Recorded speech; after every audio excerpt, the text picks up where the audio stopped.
Bapa dalam kerajaan surga, biarlah Tuhan boleh menolong kami, Tuhan boleh menenangkan hati kami. Ya, sehingga kami bukan hanya dengan mulut bibir kami memuji Tuhan, mengatakan Engkau yang terbaik, Engkau adalah Tuhan, tapi biarlah sungguh-sungguh dalam hidup kami boleh konsisten dengan apa yang kami nyanyikan, kami boleh sejalan dengan apa yang kami katakan. Ya Tuhan, pakai hamba-Mu di dalam segala keterbatasannya, berbicaralah kepada setiap kami di tempat ini, pada kesempatan ini ya Tuhan. Nyatakanlah kiranya apa yang menjadi isi hati Tuhan. Terima kasih Bapa dalam kerajaan surga, dalam nama Yesus kami berdoa dan kami bersyukur. Amin. Puji Tuhan, pada hari ini kita akan memasuki ego eimi untuk yang ketiga. Ya, aku adalah yang ketiga dari 7 ego eimi di dalam Injil Yohanes. Saudara, mari kita bersama-sama akan membuka Yohanes pasalnya yang ke-10. Ya, Yohanes pasalnya yang ke-10, kita akan melihat ayatnya yang ke-7 hingga ayatnya yang ke-10. Ya, Yohanes pasal yang ke-10 ayat yang ke-7 hingga ayat yang ke-10, demikianlah firman Tuhan. Maka kata Yesus sekali lagi, aku berkata kepadamu, sesungguhnya akulah pintu ke domba-domba itu. Semua orang yang datang sebelum aku adalah pencuri dan perampok, dan domba-domba itu tidak mendengarkan mereka. Akulah pintu, barang siapa masuk melalui aku, ia akan selamat, dan ia akan masuk dan keluar dan menemukan padang rumput. Pencuri datang hanya untuk mencuri dan membunuh dan membinasakan. Aku datang supaya mereka mempunyai hidup dan mempunyainya di dalam segala kelimpahan. Nah, saudara, seperti yang kita melihat di dalam khotbah yang pertama dari ego eimi, ya kita melihat ada 7, ya aku adalah di dalam Injil Yohanes. Ya kita melihat Yesus mengatakan akulah roti hidup. Minggu lalu kita melihat Yesus mengatakan akulah terang dunia. Hari ini tadi kita baru membaca bersama-sama Yesus mengatakan akulah pintu. Ya kemudian Yesus juga akan mengatakan akulah gembala yang baik, akulah jalan kebenaran dan hidup, dan akulah kebangkitan dan hidup. Dan terakhir akulah pokok anggur yang benar. Ya 7 aku adalah, ya 7 ego eimi di dalam Injil Yohanes. Ya, sehingga seperti yang saya katakan di dalam kesempatan yang pertama, bagaimana Yesus memang tidak pernah menyebut dirinya sebagai Allah. Ya, saudara boleh membaca mulai Matius, Markus, Lukas, Yohanes, tidak akan pernah saudara menemukan ayat di mana Yesus mengatakan, aku Allah ya, aku ini Allah, tahu ya, aku ini Allah. Tidak ada. Ya, Yesus memang ada mengatakan dia adalah Tuhan. Ya karena Tuhan pada waktu itu mempunyai rentang arti yang cukup panjang ya, seperti hari ini Bapak. Ya Bapak Presiden begitu ya, tapi juga bisa saudara bertemu seseorang yang usianya lebih daripada kita, siapapun apapun jabatannya, kita bisa memanggil dia Pak. Ya jadi mulai Bapak Presiden ya sampai orang-orang yang lebih tua daripada kita boleh memanggil dia Pak atau Bapak. Ya sehingga Yesus memang ada mengatakan dia adalah Tuhan, tetapi dia memang tidak pernah mengatakan dia adalah Allah. Ya, sehingga sebagian orang kemudian mengatakan tuh kan, ya orang Kristen tidak setia begitu ya, mengalah-alahkan Yesus, padahal Yesus sendiri tidak pernah mengatakan dia itu Allah. Nah, saudara masih mengingat ya bagaimana kita meresponi dari khotbah yang pertama dari seri ini? Saudara sangat sederhana. Yesus memang tidak pernah mengatakan dirinya Allah, tetapi seperti yang baru saja kita melihat di dalam ego eimi, Yesus mengatakan kalimat-kalimat yang tidak boleh dikatakan selain atau kalau dia bukan adalah Allah. Ya kalau Yesus hanyalah manusia, akulah pintu. Pintu apa? Begitu ya. Kalau Yesus bukan adalah Allah, dia mengatakan akulah roti hidup, akulah terang dunia. Ini itu apa? Ya sehingga ego eimi, aku adalah, dan ucapan-ucapan Yesus yang lain yang kita bisa temukan di dalam Injil itu hanya boleh dikatakan oleh Yesus jikalau dia betul-betul adalah Allah, atau kalau tidak ya berarti dia hanyalah seorang pendusta atau pembual atau mungkin maaf bahkan itu kalau kita bisa mengatakan sakit jiwa ya. Lah orang apa ya mengatakan akulah pintu? Ya, itu kalau dia bukan Allah itu orang aneh dari mana itu? Akulah pokok anggur yang benar. Sebelum Abraham ada, aku ini ada. Begitu ya. Kamu umur berapa? Abraham meninggalnya kapan? Ya bagaimana bisa mengatakan sebelum Abraham ada, aku ada sebagaimana aku ada? Saudara ini kalimat apa? Ya sehingga jikalau Yesus itu bukan Allah, ya bahkan pembual pun itu tidak cukup untuk bisa menggambarkan apa yang Yesus katakan. Ya sehingga di sini kita melihat ya, Alkitab tidak memberikan kepada setiap kita peluang untuk kita menjadi orang Kristen yang nanggung. Ya, sehingga banyak orang di dunia ini, bahkan saya khawatir juga mungkin orang Kristen sendiri, Yesus memang baik.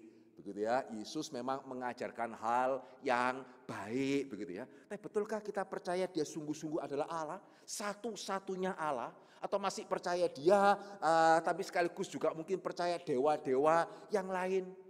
Saudara, yang menarik di sini kita melihat Alkitab tidak memberikan kesempatan kepada kita untuk menjadi orang Kristen yang nanggung. Saudara tidak bisa percaya Yesus sekedar orang yang baik. Ya karena tidak ada orang baik mengatakan akulah pintu. Orang aneh mungkin, begitu ya. Orang baik itu tidak ada. Akulah pokok anggur, akulah jalan kebenaran dan hidup, akulah kebangkitan dan hidup. Waduh, ini orang apa? Ya sehingga di dalam pertemuan yang pertama kita melihat ketika orang Yahudi mengejar Yesus sebagai raja.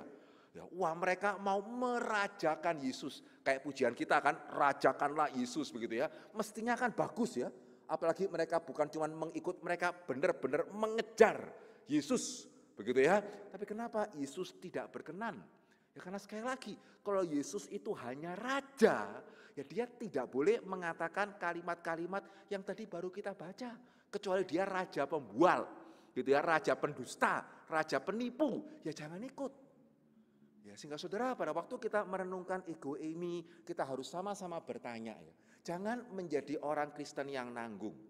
Ya kalau saudara tidak percaya Yesus Allah, saudara tidak ada alasan percaya dia orang baik.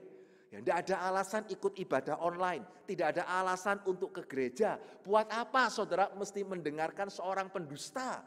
Ya buat apa saudara mesti memberikan persembahan kepada seorang pembual? Ya doesn't make any sense sama sekali, begitu ya. Tidak masuk akal sama sekali. Tapi jikalau saudara mengatakan saya percaya Yesus adalah Allah, ya itu kenapa dia berhak, dia bisa dan memang dia adalah seperti apa yang dia katakan, maka pertanyaannya ya, sungguhkah kita percaya apa yang Yesus itu katakan? Sehingga be consistent. Ya kalau saudara tidak percaya dia Allah, ya ngapain ibadah? Begitu ya, ngapain menjadi orang Kristen? Ngapain merayakan, mempersiapkan diri menyambut kematian seorang penipu? Tapi kalau saudara percaya dia itu adalah Allah, be consistent juga. Ya sejauh mana ya kita mengamini apa yang dia itu katakan.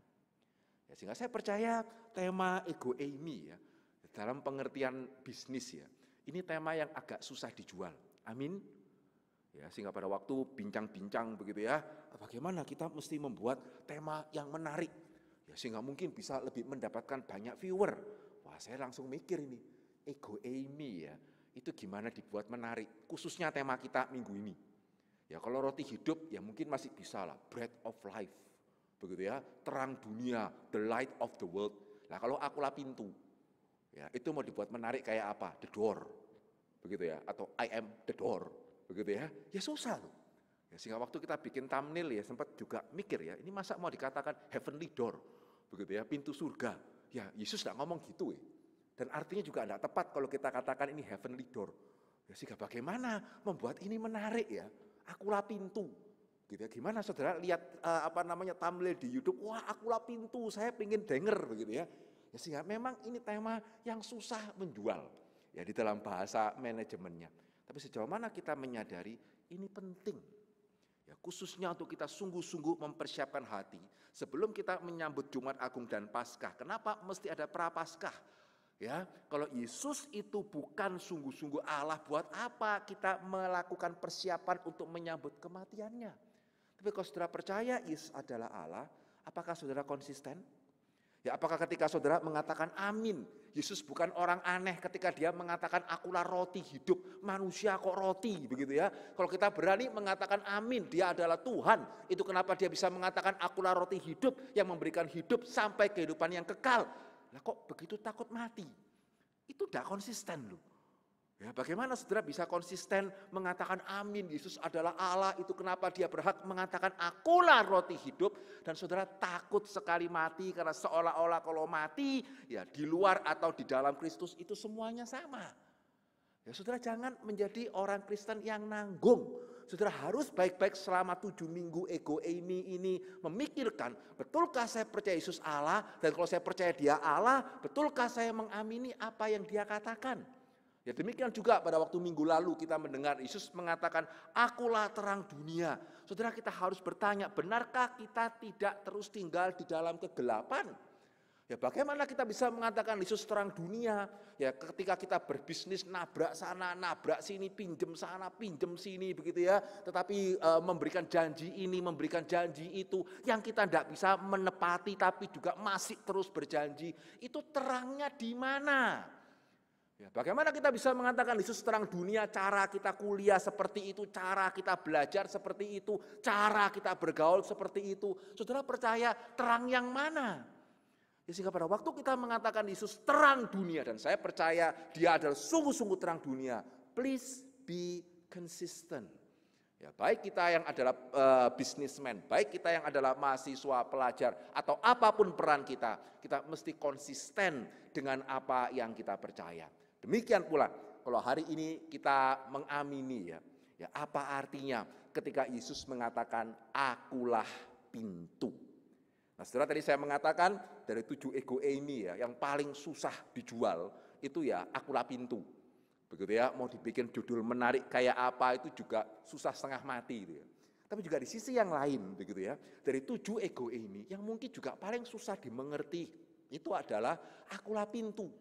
Ya kalau terang dunia, ya kebayang-bayang dikit lah. Ya akulah kebangkitan dan hidup. Ya kira-kira mungkin arahnya ke sini. Akulah roti hidup, mungkin maksudnya ini. Tapi kalau pintu, maksudnya apa itu? Ya bahkan kalau Yesus mengatakan akulah jalan, saudara lebih bisa membayangkan artinya apa ketimbang akulah pintu. Ya sehingga apa yang Yesus maksudkan ya ketika dia mengatakan akulah pintu. Nah saudara, pada waktu kita mau mengerti Yohanes pasal ke-10 dengan baik, jangan lupa seperti yang saya mengatakan pada pertemuan yang pertama ya, Yesus yang memberikan suatu klaim, ya, Yesus juga yang memberikan suatu tanda.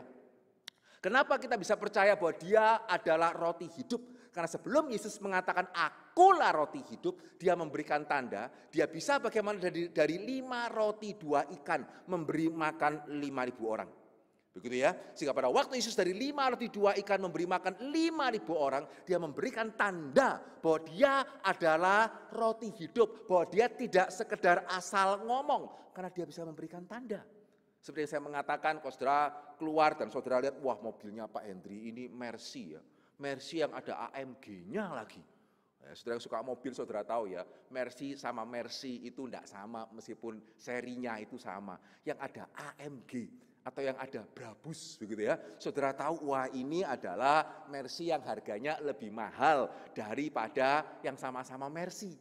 Ya sehingga saudara mungkin yang ngerti mobil saudara melihat wah mobilnya Pak Hendri itu Mercy ada AMG-nya ya. Maka meskipun saudara mungkin tidak tahu kalau saya punya rumah di luar negeri, ketika saya mengatakan saya punya rumah di luar negeri, ya mestinya saudara tidak akan kesulitan percaya. Kenapa? Tandanya ada. Ya mobilnya itu Mercy. Beda ya, kalau saya mobilnya adalah mobil sejuta umat terus mengatakan rumah saya itu ada di New York di mana, wah ya saudara susah ya, enggak melihat tanda soalnya. Ya sehingga pada waktu Yesus mengatakan akulah roti hidup, dia memecahkan 5 roti 2 ikan memberi makan 5.000 orang. Demikian juga sama ya, sebelum Yesus mengatakan akulah pintu, dia berikan tanda apa ini? Ya karena ini akan menolong kita untuk memahami apa artinya pada waktu Yesus mengatakan akulah pintu. Ya sehingga saudara ingat tadi kita membaca Yohanes pasal yang ke-10, ya maka kalau kita mau mengerti apa artinya Yohanes pasal ke-10, saudara perlu melihat Yohanes pasal ke-9. Ya di mana di sana Yesus memberikan tanda. Ya dengan apa? Dengan dia menyembuhkan seorang yang buta dari sejak lahirnya. Sehingga Yesus yang mengklaim, dia juga memberikan tanda. Ya sehingga pada waktu dia menyembuhkan orang yang buta sejak lahirnya, ini suatu tanda yang penting yang terkait dengan 3 ego eimi sekaligus. Yang pertama terkait dengan ego eimi yang kedua, akulah terang dunia. Yesus, kamu itu siapa? kok mengatakan dirimu terang dunia?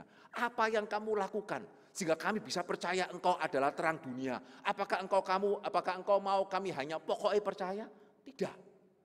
Begitu ya. Tapi Yesus akan mengatakan, saya memberikan tanda. Tandanya itu apa? Aku bisa mencelikkan mata orang yang buta dari sejak lahirnya.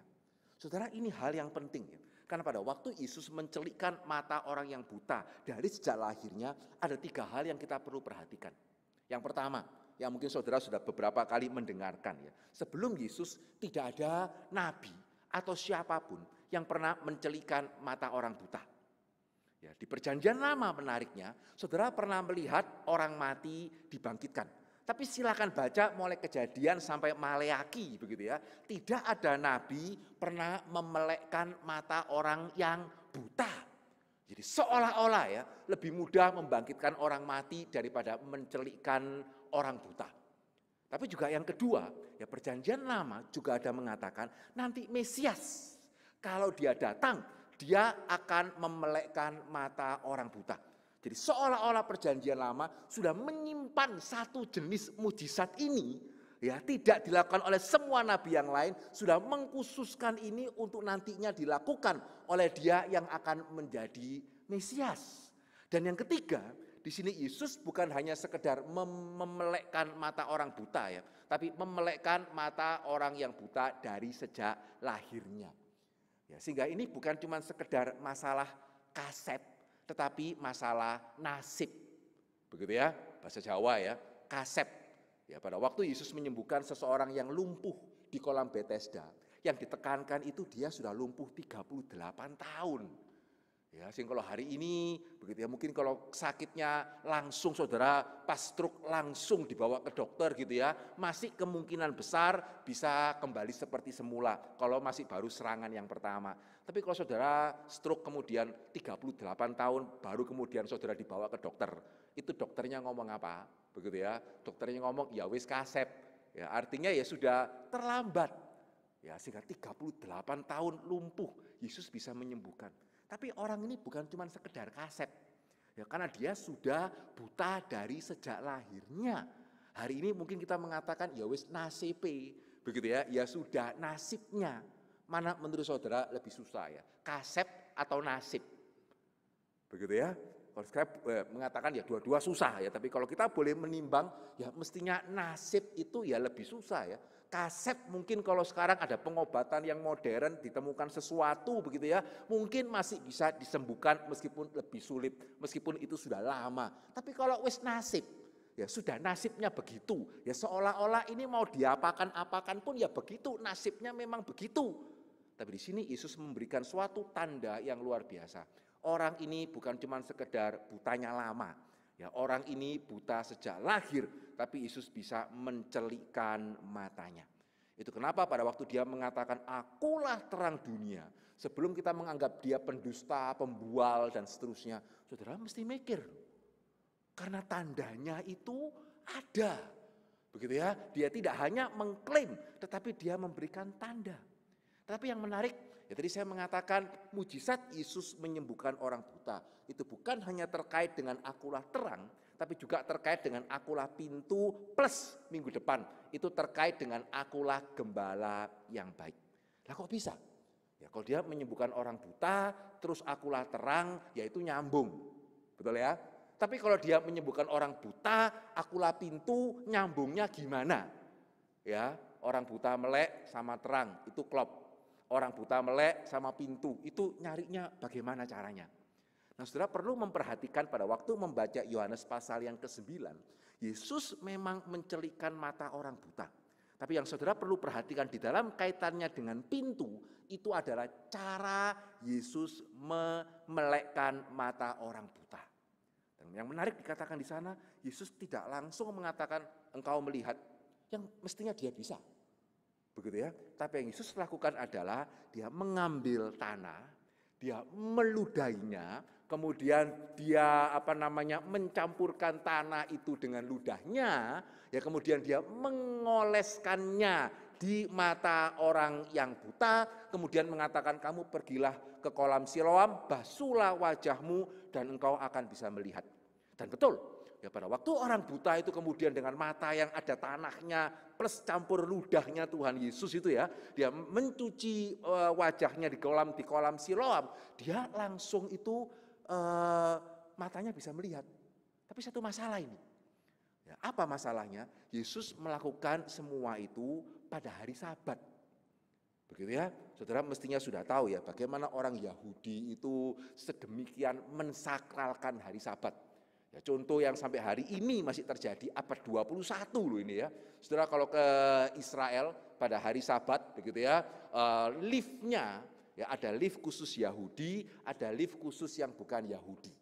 Apa bedanya lift Yahudi dan lift yang bukan Yahudi? Lift Yahudi adalah lift yang akan berhenti di setiap lantai pada waktu hari Sabat, sehingga saudara tidak perlu tekan tombol, karena tekan tombol itu dianggap bekerja. Begitu ya. Itu sampai abad 21 loh itu.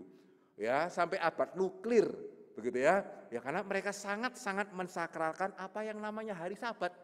Ya. Nah, kalau tekan tombol aja itu sudah dianggap pekerjaan. Ya, menurut saudara ya, kalau ambil tanah, terus meludahi, terus dicampur-campur, terus dioleskan, itu tergolong apa? Ya, sehingga pada waktu orang-orang Farisi, pemuka agama melihat hal ini, saudara mereka mengatakan ini pasti bukan dari Tuhan. Begitu ya, ini adalah seorang yang bukan dari Tuhan. Kenapa dia melanggar hari Sabat? Ya, sehingga pada waktu itu ya, orang buta ini diperhadapkan pada satu situasi yang sulit. Siapa orang itu menurut kamu? Begitu ya. Jadi kalau dia mengatakan Yesus adalah nabi, itu resikonya besar. Tapi kalau dia mengatakan bahwa Yesus adalah sungguh-sungguh dari Allah, maka dia juga harus menanggung resiko yang besar. Begitu ya. Ya sehingga dia dalam kondisi yang sangat sulit dan dia harus memilih siapa yang dia itu ikuti. Nah, saudara, kalau tadi saya mengatakan kenapa Yesus kok seolah-olah sengaja cari geger ya? Wong dia bisa loh. Ya, kecuali dia tidak bisa menyembuhkan secara langsung, mesti pakai metode itu begitu ya. Ya oke lah, bisa.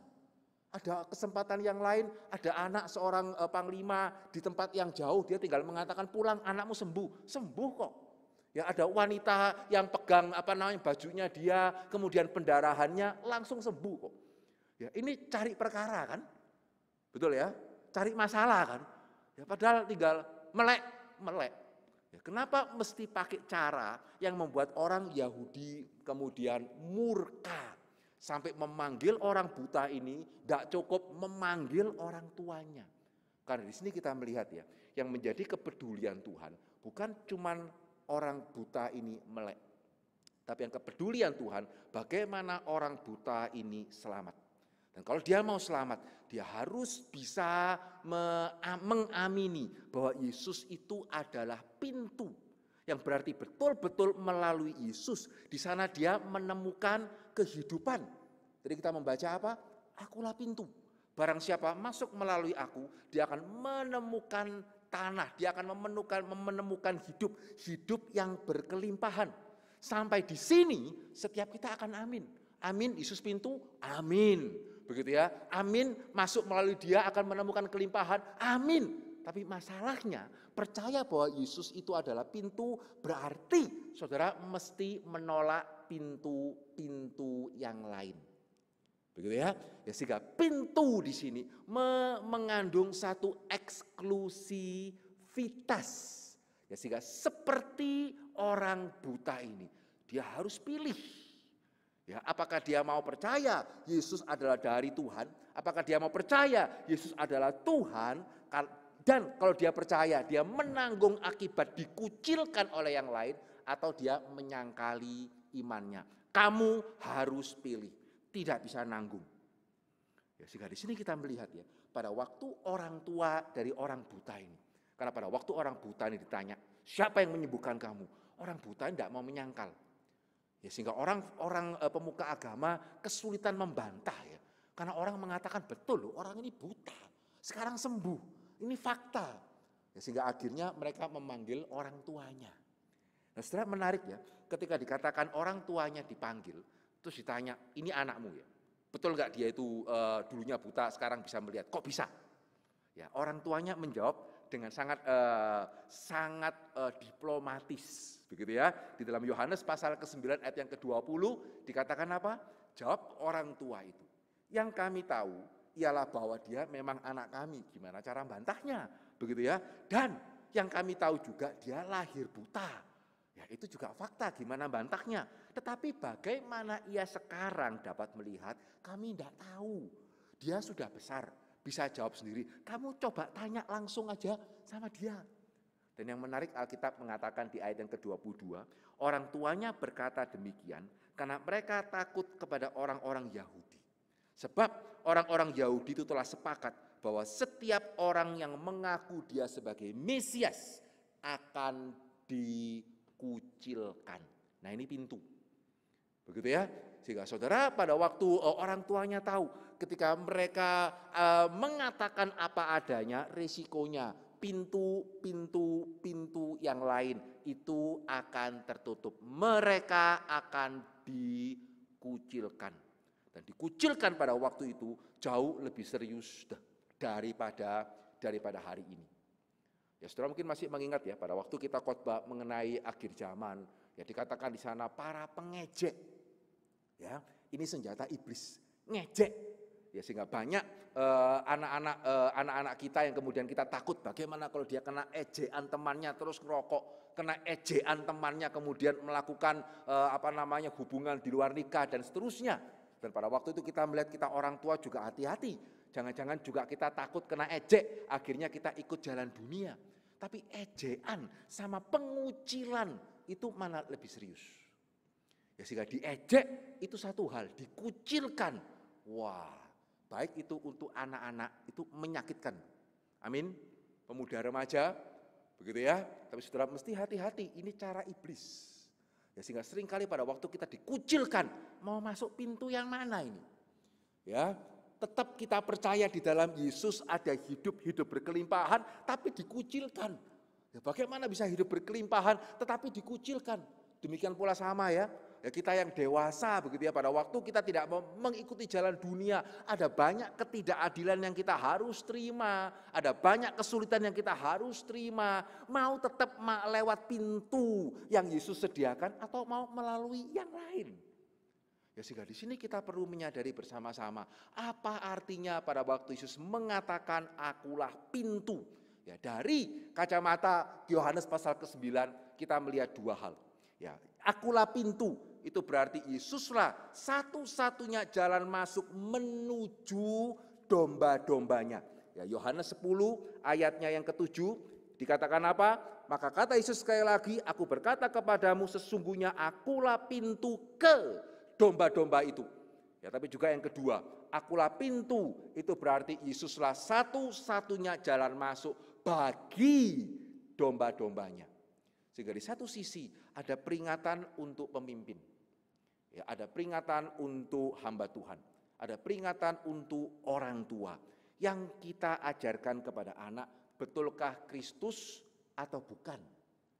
Begitu ya, yang kita berikan kepada jemaat, betulkah Kristus atau apa yang mereka itu suka? Ya, tadi saya mengatakan susah ya, menjual ego eimi ya, menjual akulah pintu. Terus ya apa? Ya, kasih tema yang jemaat itu suka, ya, supaya mereka itu mau datang. Ya, tidak peduli bagaimana, pokoknya persembahannya itu masuk. Dan hari ini apakah tidak ada yang seperti itu? Ya, menurut survei yang saya dengar ya tema-tema yang memang orang suka itu yang viewernya tambah banyak. Ya, sementara kalau tema-temanya akulah pintu begitu ya, ini agak susah untuk mendapatkan viewer yang banyak. Ya, sehingga gimana? Ya, saudara masih ingat ya, Pak Yakub Tri mengatakan apa? Ya, dia pernah bincang sendiri sama seorang hamba Tuhan dari sebuah gereja yang besar, yang kalau saudara dikasih tahu namanya mestinya tahu, itu kenapa janganlah kasih tahu namanya begitu ya. Dan hamba Tuhan tuh mengatakan bagaimana kok bisa jemaatmu besar begini? Ya gampang lah, mereka mau apa ya kasih lah. Begitu ya, nanti mereka itu kan datang begitu ya, sehingga kasih. Wah, ini bagaimana ya? Terus kemudian kita mengatakan, wah Pak, kalau begitu ya kita mesti yang benar tetapi yang menarik. Amin. Ada seseorang kirim WA kepada saya nanya, Pak Hendri, setuju enggak ya kalau teologi itu mesti fun, simple, relevan. Wah, gitu ya. Ada yang di sini yang enggak setuju. Kalau saudara ditanya seperti itu bagaimana ya? Teologi itu mesti menarik, ya, mesti sederhana, jangan bulat-bulat begitu ya, tetapi juga mesti relevan. Sehingga waktu saya baca, ya apakah Pak Henry setuju? Ya teologi must be simple, fun, relevan gitu ya, sederhana, menarik, tetapi juga relevan. Saudara tahu kira-kira saya jawab apa? Ya, saya jawabnya juga sederhana, kan dia tanya juga sederhana ya. Saya jawab juga sederhana. Setuju, kalau bisa. Begitu ya. Kenapa? Karena membuat sesuatu hal yang simple, fun, relevan itu tidak gampang. Ya, karena simple sama shallow itu tidak sama. Sederhana sama dangkal itu tidak sama. Itu kenapa kalau saudara ke restoran, seringkali kita agak merasa yang kemahalan itu apanya ya? Dagingnya atau sayurnya? Ya, seringkali pada waktu kita ke restoran gitu ya, yang berkelas gitu ya, yang rasanya kita kadang-kadang agak keberatan bayar itu bayar dagingnya atau bayar sayurnya, begitu ya? Sayurnya, ya ini cuma sayur ya. Kenapa kok sedemikian mahal? Saya punya jemaat, punya satu restoran begitu ya di Surabaya yang cukup besar. Istrinya sendiri ngomong loh, gitu ya, kamu ini sayur kok di-charge segini ya? Ya kalau daging segini ya oke lah, sayur. Tapi dia ya ini pengusaha emang jawabnya pinter ya. Ya justru susah loh, buat sayur itu rasanya enak, amin. Gitu ya, itu kenapa mahal? Ya karena kamu enggak cuma bayar bahannya, gitu ya, kamu membayar keahliannya. Ya kalau saudara daging stick yang memang sudah dari sananya bagus Kobe begitu ya, malah saudara jangan terlalu olah kali eman-eman begitu ya. Tapi kalau sayur, ya kemudian bisa sehingga sehat sekaligus enak. Ya setuju, kalau bisa itu tidak gampang. HP begitu sederhana, tekan langsung keluar. Anak-anak pun bisa, itu buatnya tidak gampang. Nah ini seringkali gereja tidak menyadari ya. Gitu ya, kita tidak memperlengkapi terus maunya ya kita harus benar, tapi juga mesti bisa menjual. Ya, kita mesti yang benar, tapi yang juga bagaimana orang menarik. Loh ya bukannya enggak bisa, ya diperlengkapi. Ya enggak bisa invest sedikit begitu ya, menabur sedikit tetapi mau menuai itu banyak. Kenapa hari ini yang banyak justru yang sekedar menarik? Ya karena memang buat yang benar dan menarik itu susah. Betul ya? Kalau itu sehingga tadi saya mengatakan mengamini Yesus pintu itu gampang. Tapi kalau mengamini Yesus pintu alternatifnya tidak boleh mengambil pintu yang lain. Nah ini sulit. Ya kalau orang tua daripada orang yang buta ini tidak diperhadapkan dengan situasi kamu berani mengaku Yesus Mesias, kamu dikucilkan. Ya kenapa mereka tidak? Ya benar, amin. Ya ini anakku dan dia lahir buta. Ya puji Tuhan ini ada orang ini ya yang menyembuhkan anakku. Orang tua mana yang tidak bersyukur kalau anaknya buta menjadi sembuh. Tetapi kalau kemudian dampaknya dia harus dikucilkan, wah ini begitu ya. Ini yang harus membuat dia itu mikir lagi. Ya, sehingga hari ini kenapa banyak gereja yang mengambil jalan pintas gitu ya untuk pokoknya jemaat maunya apa dikasih apa. Ya karena memberitakan apa yang benar, ya sekaligus juga menarik, kemudian sederhana, kemudian relevan. Saudara itu bukan sesuatu hal yang mudah. Ya sehingga sejauh mana gereja yang mau seperti itu, gereja itu mesti memperlengkapi. Ya tapi pertanyaannya, loh Pak, kalau gitu perlengkapan kan perlu waktu yang panjang ya. Ya jadi selama masa perlengkapan ini gimana? Ya kasih yang menarik-menarik dulu sambil menunggu perlengkapannya, memperlengkapinya ini selesai. Ya jangan. Karena itu berarti kita sedang menjual domba-domba kita dan kita sedang menjadi pencuri dan bukannya membawa domba-domba itu kepada Tuhan. Karena Tuhan jelas mengatakan, akulah jalan menuju domba-dombaku. Kalau tidak, itu namanya pencuri. Buat apa? Begitu ya, kita mengumpulkan banyak orang, tapi kemudian Tuhan mengatakan kamu mencuri banyak domba. Itu sama seperti saudara jual barang kepada pembeli yang saudara tahu pasti tidak bayar. Ya buat apa? Daripada di gudang begitu ya, maka kemudian kita jual, yang mending taruh di gudang aja atau sumbangkan ke orang. Betul ya? Sehingga bagi pada waktu kita menyadari Yesus adalah pintu, ya memang kita harus menggumulkan bagaimana kebenaran ini harus bisa dimengerti oleh banyak orang. Tapi tidak pernah menjadi pilihan. Ya kita memberikan apa yang orang suka demi supaya orang itu datang. Ya sehingga akulah pintu itu mempunyai sesuatu pertanyaan bagi pemimpin gereja, bagi orang tua, bagi setiap kita sebagai pengajar. Tapi juga yang kedua ya. Akulah pintu itu mempunyai pengertian Yesuslah satu-satunya jalan masuk bagi domba-dombanya. Sehingga ini pertanyaan bagi setiap kita ya, apakah kita mengamini eksklusivitas Kristus? Ataukah ketika kita diperhadapkan seperti orang buta tadi yang dikucilkan, ya kita mulai meragukan, betul enggak ini pintu? Karena dunia akan memberikan jalan lain yang sepertinya lebih baik. Dunia akan memberikan pintu yang lebih baik. Ada orang tanya, kalau saya ke orang pinter ini bisa sembuh loh. Bisa loh. Betul ya? Besok kita akan memulai IBS ya, bicara salah satunya nanti mengenai kuasa kegelapan. Memang itu ada. Bisa. Bukannya enggak bisa. Saudara mau kaya, ada orang-orang yang bisa membuat saudara kaya. Itu bukannya tidak ada. Ya, tapi saudara mau ambil pintu itu. Begitu saudara tahu apa akibatnya ketika mengambil pintu itu? Ya, ketika kita kuliah, ketika kita melakukan banyak hal, ada pintu-pintu lain yang menjanjikan hidup, bahkan sepertinya menjanjikan hidup yang berkelimpahan. Ada, bukannya tidak ada. Yaitu kenapa koruptor meskipun ada risiko di penjara masih ada begitu banyak. Ada. Saudara mau ambil pintu itu? Ya, ataukah seperti orang buta yang disembuhkan tadi? Ya, dia tidak takut dikucilkan. Dia mengatakan tidak ada orang, dari dulu kita tidak pernah dengar ada orang yang memelekkan mata orang buta. Ya, sehingga siapa orang itu? Pada waktu Yesus bertemu dengan dia, Yesus bertanya, apakah engkau percaya kepada anak manusia? Dan dia bertanya, Tuhan, siapakah anak manusia itu? Tuhan Yesus mengatakan, akulah yang berbicara dengan engkau. Dan orang itu menjadi percaya meskipun resikonya dia dikucilkan.